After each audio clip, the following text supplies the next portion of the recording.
आप अगर मैट्रिक्स को समझना चाहते हैं, माया को समझना चाहते हैं, मुक्ति क्या है, इसको समझना चाहते हैं, तो आज मैं आपको एक बेहद ही साधारण जो सिंपल एग्जाम्पल है उसको दे करके आपको समझाती हूँ कि किस तरह से ये मैट्रिक्स काम कर रहा है, हम यहाँ पे कैसे आए, हम यहाँ पे क्या कर रहे हैं, हम जन्मों जन्म से जो काम कर रहे हैं वो क्या कर रहे हैं, ये दुनिया किस तरह की दुनिया है, हम कहाँ फंसे हैं, डार्कनेस क्या है। तो ये सारी चीज़ें समझेंगे एक बेहद ही साधारण एग्जाम्पल से। मेरा नाम है सारिका सक्सेना और आज मैं आपको ये बताना चाहती हूँ कि माया को कैसे समझा जाए। आपने बहुत सारी बातें सुनी होंगी, बहुत सारे जो लोग होते हैं, जो स्पिरिचुअल लीडर्स हैं या रिलीजियस लीडर्स हैं, या हमारे शास्त्रों में, वेदों में, पुराणों में अलग अलग तरीके से इसको समझाने की कोशिश की गई है। और ये आपके ऊपर है, ये आपकी समझ के ऊपर है कि आप इसको कैसे डीकोड करते हैं। तो जब तक आप इसकी जो फंक्शनिंग है, जब तक आपकी अवेयरनेस में ये चीज़ ना आ जाए, आपके लिए समझना थोड़ा सा मुश्किल होगा। तो इसीलिए एक बहुत ही सिंपल एग्जाम्पल के साथ इसको समझते हैं।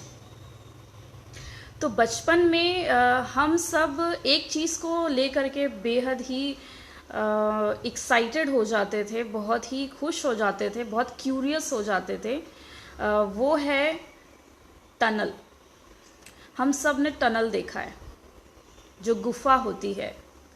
तो ऐसे कई सारे हाईवेज़ हैं जहाँ पे आप टनल को देखेंगे। अगर आप मुंबई से गोवा जाते हैं ट्रेन के रास्ते तो बहुत सारी टनल्स पड़ती हैं, और मुंबई और पुणे एक्सप्रेस हाईवे पे भी आप इस टनल को पाएंगे, और अलग अलग जगहों पे आप टनल को पाएंगे। टनल यानी गुफा, एक गहरी लंबी गुफा।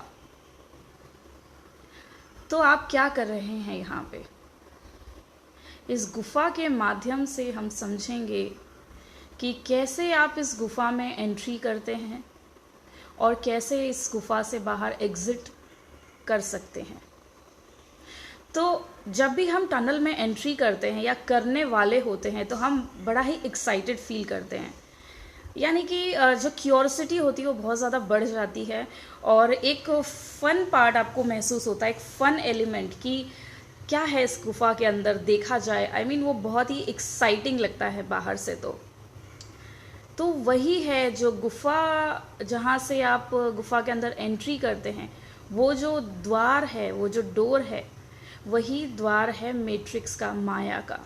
तो इस गुफा के एग्जाम्पल से समझें कि किस तरह से हम लोग अपने असली घर से, अपने ईश्वर के घर से इस गुफा में एंट्री करते हैं, इस माया रूपी गुफा में एंट्री करते हैं। तो जैसे ही हम अपने घर से निकलते हैं एज ए सोल, एक आत्मा के रूप में जब हम निकलते हैं और कुछ दूर चलते हैं तो एक गुफा दिखाई देती है, और ये गुफा इतनी सुंदर है, इतनी एक्साइटिंग है। माया यानी मायावी, मायावी, मिस्टीरियस, यानी कि यहाँ बहुत कुछ ऐसा छुपा है जो फन लगता है। हमें लगता है कि यार यहाँ पे तो बहुत कुछ हम कर सकते हैं, बहुत ही एक्साइटिंग होगा इसको खेलना, इसको देखना। तो जब हम इसमें एंट्री पाना चाहते हैं तो ये उसी तरह है जैसे कि हम कुछ खेलना चाहते हैं, कोई गेम है बहुत एक्साइटिंग सा। तो जैसे ही हम इस गुफा में एंट्री करने लगते हैं तो धीरे धीरे तो हम इसमें एंट्री करते हैं। तो कुछ दूर तक जब गुफा में हम घुस जाते हैं तो हमें रोशनी दिखाई देती है, कुछ दूर तक रास्ता दिखाई देता है, जैसे कि एक टनल में होता है कि हमें रास्ता तो दिखाई देता है। तो अब क्या होता है, इसके बाद क्या होता है? अब इस टनल में घुसने की एक शर्त है कि थोड़ी दूर तक तो आपको दिखाई देगा, उसके बाद आप सब कुछ भूल जाते हैं, आपको कुछ दिखाई नहीं देता। तो माया में जब हम एंट्री करते हैं तो हम सब कुछ भूलने लगते हैं। 2 कदम 4 कदम चलने के बाद हम सब कुछ भूलने लगते हैं। अब इस टनल का एक ऐसा हिस्सा आता है जहाँ पे एक डार्क फेज चालू होता है, यानी कि सब कुछ डार्क है। यहाँ पे सब कुछ आपको डार्क दिखाई देगा। यानी कि आंखें होते हुए भी आप कुछ देख नहीं पाएंगे, सब कुछ अंधेरा होगा। तो ये जो डार्क फेज है यही असल में माया है, जहाँ पे कि आप merry go round and round and round घूमते जाते हैं जन्म जन्मांतर तक। यानी एक जन्म के बाद दूसरे जन्म में, दूसरे से तीसरे में, और ऐसे कई जन्मों में जो कॉन्शियसनेस है आपकी वो हर चीज़ को महसूस करती है इस माया के अंदर। तो टनल का ये जो गुफा जो वाला जो हिस्सा है, जो अंधेरा अंधेरा है, जहाँ पे यही माया है, यहाँ पे हम भटक जाते हैं। हमें लगता है कि यही हमारी दुनिया है, क्योंकि हमें कुछ दिखाई नहीं देता। आंखें होते हुए भी हम गहरे अंधेरे में खो जाते हैं। यानी कि जब तक हम जागृत नहीं होते तब तक हम सोई हुई अवस्था में ही हैं। हम भले ही जागे हुए हैं, पर अगर हमें अवेयरनेस नहीं है कि हम कहाँ हैं, हम कहाँ घुसे थे, तो हम सो रहे हैं। तो इसी प्रकार जो मनुष्य है वो सो रहा है जब तक कि वो जागृत नहीं हो जाता। तो ये जो गहरा हिस्सा है, जो अंधेरा है, घना अंधेरा है, अब इसमें आंखें होते हुए भी कुछ टाइम बाद ऐसा होता है कि हमारी आंखें बंद हो जाती हैं। जब हम अंधेरे में बहुत देर तक रहते हैं तो हमारी आंखें बंद हो जाती हैं। खुली आंखें भी वो एक तरह से बंद आंखों के समान ही है। अब गुफा में होता क्या है, गुफा के राइट साइड में और लेफ्ट साइड में दोनों तरफ मोटी मोटी दीवारें होती हैं, और इस दीवार के राइट साइड में और लेफ़्ट साइड में कोई रास्ता नहीं है। पर हम क्या करते हैं, हम इस दीवार को खोदते जाते हैं, या तो राइट साइड में या लेफ़्ट साइड में। यही है पॉजिटिव होना और नेगेटिव होना। राइट साइड में गए तो पॉजिटिव मान लीजिए, लेफ़्ट साइड में गए तो नेगेटिव मान लीजिए। तो ये पॉजिटिव नेगेटिव, पाप पुण्य, इसी कर्म, इसमें हम फंसे रहते हैं। ये दीवार हम खोदते जा रहे हैं, जबकि इस दीवार को खोदने से हमें कुछ नहीं मिलेगा। कुछ दूर तक तो हम दीवार को खोद लेते हैं, तो हमें बड़ा ही प्राउड फील होता है, अभिमान होता है खुद पे कि हमने लाइफ में कितना कुछ अचीव कर लिया। तो ये जो जितना भी आप खोद पाते हैं, ये आपका ईगो करवाता है आपसे। यानी कि आपका ईगो आपसे ये राइट साइड की दीवार खुदवा रहा है, लेफ़्ट साइड की दीवार खुदवा रहा है, आपको स्ट्रगल करा रहा है। तो आप जब बहुत स्ट्रगल कर लेते हैं तो आपको बड़ा अच्छा फील होता है कि मैंने कितना स्ट्रगल किया, मैंने कितनी मेहनत की, और तब जा कर के मैंने ये अचीव किया। तो इस बात को समझें कि कुछ भी इस दुनिया में अचीव करना जो आप चाहते हैं या कर चुके हैं, वो वैसा ही है जैसे कि आप राइट साइड में दीवार को खोद रहे हैं या लेफ़्ट साइड में दीवार को खोद रहे हैं, पर आप पहुंचते कहीं नहीं हैं। आप फिर लौट के उसी दुनिया में, अंधेरे में, और भटकते रहते हैं, round and round and round and round आप भटक रहे हैं पूरे टाइम। तो डार्क जो फेज़ है ये, इसमें हम भटक रहे हैं जन्मों से, कई जन्मों से हम इसमें भटकते जा रहे हैं। तो इस बात को समझना बहुत ज़रूरी है। बहुत सारे लोगों का यही सवाल होता है कि मुझे नहीं पता कि मैं कहाँ स्टैंड करता हूँ, मैं कहाँ स्टैंड करती हूँ, मैं कहाँ हूँ, मुझे समझ नहीं आ रहा। और ये सवाल निरंतर हमारे अंदर चलता रहता है कि कैसे हम इस चीज़ से बाहर निकलें, इस दुख से, इस परेशानी से। आखिर दुख है क्या? आखिर दुख है क्या? दुख यही है कि आपकी आंखें हैं और आंखें होते हुए भी अंधेरा इतना ज़्यादा है कि आप देख नहीं पा रहे। बस यही दुख है। अब जैसे ही आप इस गुफा के अंदर जागने लगते हैं, गुफा में तो अंधेरा है, तो आप क्या कर सकते हैं? जब गुफा में अंधेरा ही है तो रोशनी कैसे लाई जाए? तो रोशनी लाने के लिए हमें अपनी आँखों को बंद करना पड़ता है। हम अपनी आँखों को बंद करते हैं और ध्यान लगाते हैं, मेडिटेशन करते हैं। तो मेडिटेशन एक ऐसी क्रिया है, एक ऐसी प्रैक्टिस है जो कि आपको अंधेरे में करनी होती, यानी जिसके लिए आंखें बंद करनी होती हैं।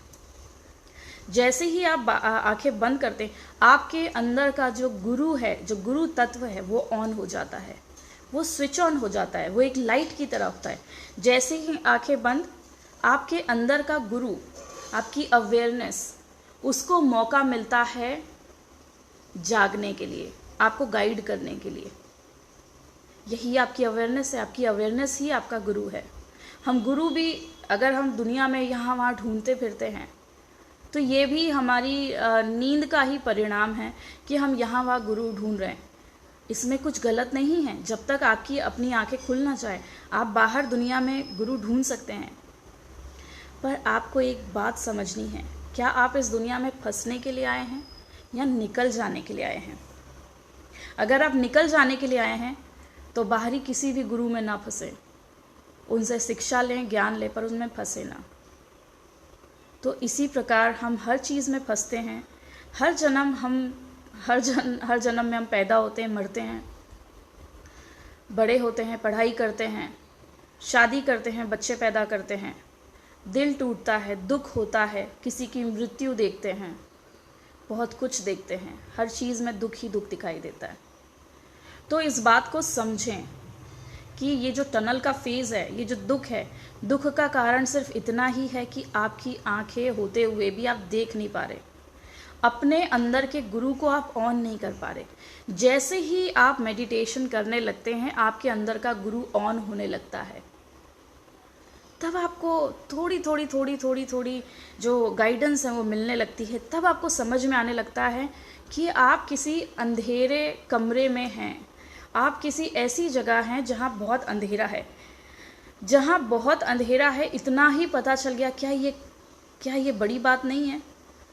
ये बहुत बड़ी बात है कि आपको इतना ही पता चल जाए कि भाई आप यहाँ पे सो रहे थे, आप इस मायावी नगरी में आप सो रहे थे, अभी तक आप जागने लगे हैं। ये बहुत बड़ी खुशखबरी है आपके मुक्ति की तरफ। ये बहुत बड़ा इशारा है अगर आप जागृत होने लगें तो जो व्यक्ति जागृत होने लगता है वो धीरे धीरे, भले ही उसकी आंखें बंद है, पर सहारा लेकर के ना वो दाएं जाता है ना बाएं जाता है, ना लेफ़्ट जाता है ना राइट जाता है, वो सेंटर में जाता है। क्योंकि सेंटर में ही रास्ता है। गुफा जो है रास्ता, ना वो राइट साइड में है ना लेफ़्ट साइड में, दोनों तरफ दीवारें हैं। तो रास्ता कहाँ है? सेंटर में। इसीलिए बैलेंसिंग की बात की है, भीतर और बाहर दोनों जगह बैलेंसिंग हो। तो जो रास्ता है वो हमेशा सेंटर का है, वो हमेशा हार्ट का है। आपको हार्ट से होके गुजरना ही पड़ेगा, हृदय द्वार पे आपको आना ही पड़ेगा, तभी आपको उस बाहरी रास्ते का पता चलेगा। वो रास्ता तो वही है, आपको दिखने लगेगा। क्योंकि आप राइट चले गए थे, क्योंकि आप लेफ़्ट चले गए थे, आप खोद रहे थे ना दीवारें। अब आप वो दीवारें खोदना बंद कर देते हैं। जैसे ही आपके अंदर का गुरु ऑन होता है आप जागृत होने लगते हैं। आपको पता चलने लगता है कि जो द्वार है, जो रास्ता है, वो हमेशा सेंटर में है। रास्ता तो वही है जहाँ आप खड़े हैं, आपको बस सीधा सीधा चलना है। एक ब्लाइंड पर्सन जो होता है, एक अंधा व्यक्ति, वो बहुत ज़्यादा लेफ़्ट और बहुत ज़्यादा राइट में नहीं जाता। आप देखेंगे, अगर आपने कभी देखा होगा तो वैसे ही धीरे धीरे हम इस टनल के बाहर निकलने लगते हैं और अचानक ही एक दिन आपको रोशनी दिखाई देती है। उस पार जो रास्ता है वो दिखाई देने लगता है पहली बार। वही तो मुक्ति का द्वार है। उसी को तो देखने के लिए, उसी को तो जानने के लिए हम सब इतनी तपस्या करते हैं। तो आपको ये बात समझनी है कि जो रास्ता है वो हमेशा यही है, इसी वक्त, इसी जगह, और इसी जन्म में पॉसिबल है कि आप मुक्ति पा लें। तो आपको डिसाइड करना है कि आप इस वक्त कहाँ खड़े हैं। आप उस टनल के अंदर घुस रहे हैं या आप उस टनल से बाहर निकल रहे हैं? ये सवाल आपको अपने आप से पूछना है। क्योंकि ज़्यादातर लोग उस टनल के अंदर हैं, घुस रहे हैं और फंसे हुए हैं, round and round, left right. और बहुत ही कुछ कम लोग हैं जो कि उस टनल से बाहर निकल जाते हैं। तो आपको इस टनल में फंसे रहना है या अपना प्ले खेल करके, जो गेम है उसको खेल करके बाहर एग्ज़िट कर जाना है। तो पूछें अपने आप से कि आप इस वक्त कहाँ खड़े हैं।